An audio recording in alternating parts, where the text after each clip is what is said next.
For the first time in Canadian history, we have over 3 million temporary residents in the country, and the Liberals are still issuing record level of more temporary resident permits. It was supposed to be a feel-good press conference. Cameras flashing, kids smiling in the background, and Prime Minister Mark Carney standing proudly at the podium, promising 3 new initiatives to save Canada. But what happened next would become one of the most humiliating moments of his political career. Because while Carney was busy reading from the teleprompter, talking about free lunches and park passes, one reporter had the nerve to ask the question he wasn't prepared for. A single question that cracked the polished mask and revealed something darker underneath. That moment, captured live, sent shockwaves across the country. It wasn't just about one bill. It was about power, who controls it, who abuses it, and how far the government is willing to go in the name of safety. By the end of that press conference, Carney wasn't just embarrassed. He was exposed. And millions of Canadians began asking themselves the same question. Was this about helping people or controlling them? This is Cross-Border News, and today we uncover how one failed bill shattered Mark Carney's image and revealed his hidden agenda. Carney had called it a day of good news. He announced 3 major programs: automatic federal benefits for low-income Canadians, a permanent national school food program, and a renewed Canada Strong Pass to help families travel and enjoy parks. It sounded noble, but Canadians weren't buying it. Across social media, people were furious. They didn't want another PR stunt. They wanted lower taxes, affordable groceries, and an end to the endless flow of taxpayer money leaving the country. Because here's what the headlines didn't say. While millions of Canadians struggle to buy basic groceries, the federal government has spent over $3.4 billion at the World Bank since 2015. And according to an Oxfam report, more than $40 billion went unaccounted for. That's money Canadians will never see again. And when Carney bragged about giving parents $800 in annual savings through the school food program, critics saw something else entirely: a prime minister celebrating the collapse of affordability.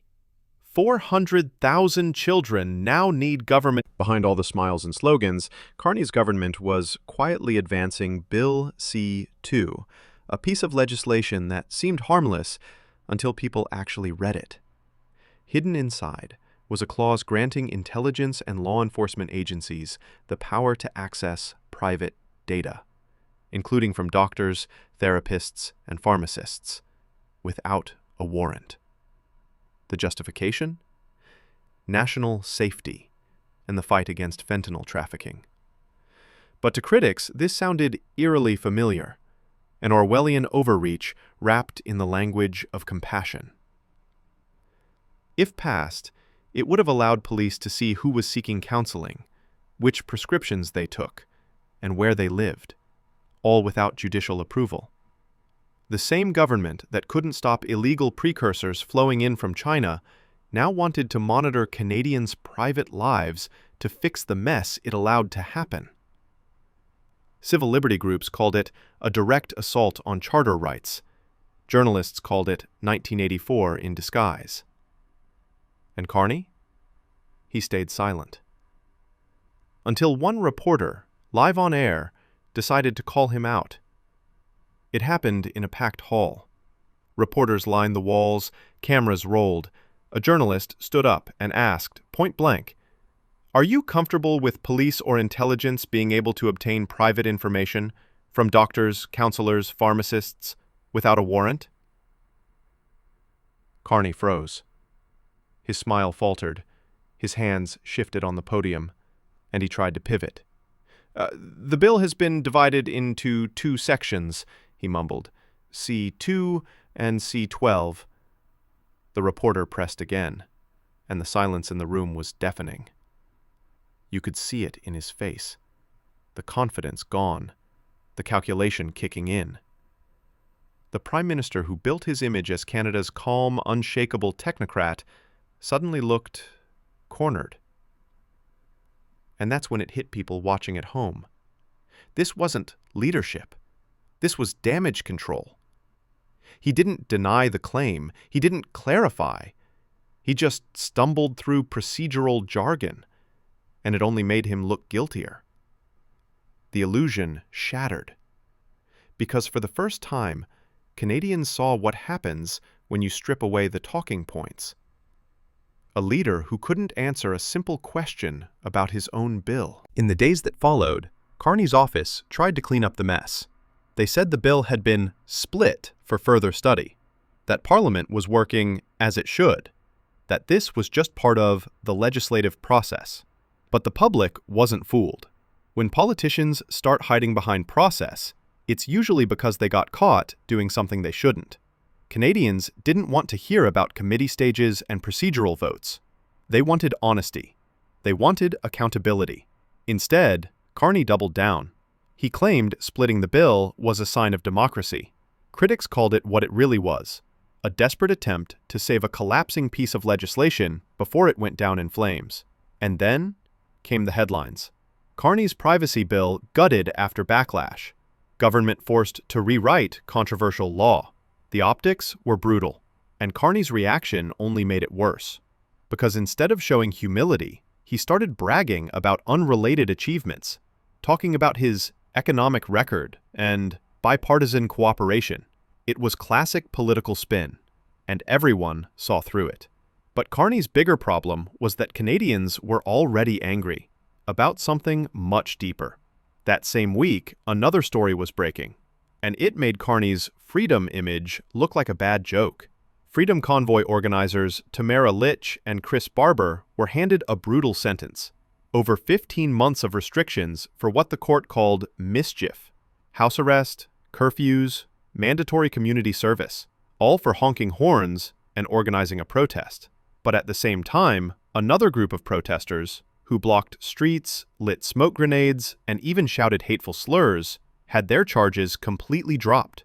No house arrest, no conditions, nothing. That's when Canadians started to realize something was off.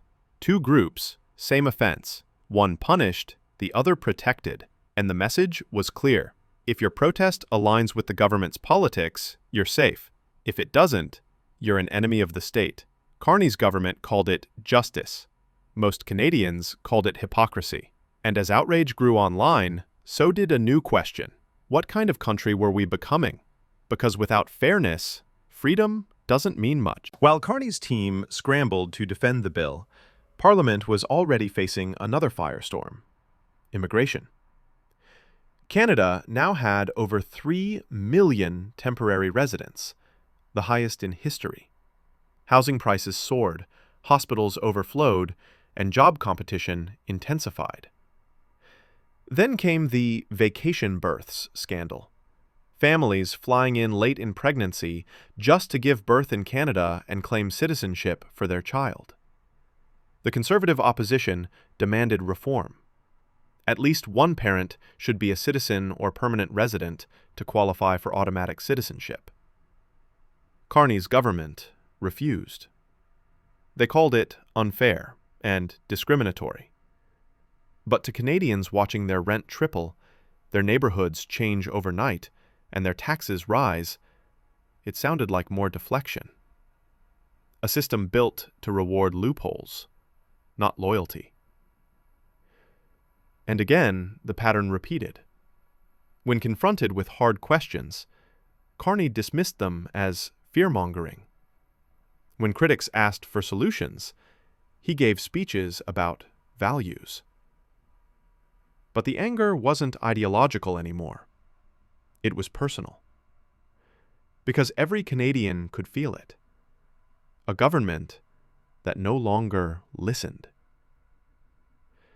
Then came the final straw, a viral confrontation outside court between independent journalist Right B. Blend and mainstream reporters.